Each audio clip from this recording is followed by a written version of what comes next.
ఇంట్లో శివలింగాన్ని ఉంచి పూజ చేసుకోవచ్చా అని చాలా మందికి సందేహం ఉంటుందండి. మీకు తెలుసా, శివలింగం లేని ఇల్లు ఉండకూడదంటారు. ఎందుకంటే శివలింగం లేని శ్మశానమే ఉండకూడదంటారు పెద్దలు. మన పురాణాల ప్రకారం శివలింగాన్ని పూజ చేసే దరిదాపుల్లో ఎటువంటి భూత ప్రేతాలు గాని ఏవి దుష్టశక్తులు గాని దరిచేరవు.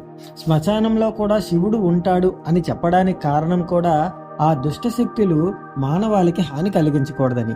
ఇక ప్రతి ఇంట్లో శివలింగాన్ని పెట్టి ఖచ్చితంగా పూజించుకోవాలి. అయితే ఆ శివలింగం మన చేతి బొటన వేలు కన్నా చిన్నదై ఉండాలి.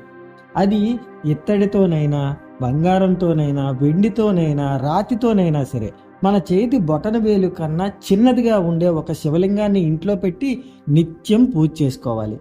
ఒకవేళ నిత్యం పూజ చేసుకోలేనప్పుడు లేదా బహిష్టు వంటి సమయాలు వచ్చినప్పుడు వాటిని నీటితో అభిషేకం చేసుకోలేకపోయినా మనస్ఫూర్తిగా నమస్కరించుకున్నా ఎటువంటి తప్పు ఉండదు. కానీ ఇంట్లో ప్రతి ఒక్కరూ శివలింగాన్ని ఖచ్చితంగా పెట్టుకొని పూజించుకోవాలి. ఖచ్చితంగా మన చేతి బొటన వేలు కన్నా చిన్నగా ఉండే శివలింగాన్ని మాత్రమే పూజ చేయాలి. అంతకన్నా పెద్దదైతే వాటికి సంబంధించిన నియమాలను మనం పాటించలేం. కాబట్టి చిన్న శివలింగాన్ని పెట్టుకుంటే అటువంటి చేయకపోయినా పర్వాలేదు. అలాగే స్వామివారికి రోజు ఉట్టి జలంతోనైనా కొంచెం అభిషేకిస్తూ ఓం నమః శివాయ అనే మంత్రాన్ని చదువుకుంటూ అభిషేకం చేసుకోవాలి.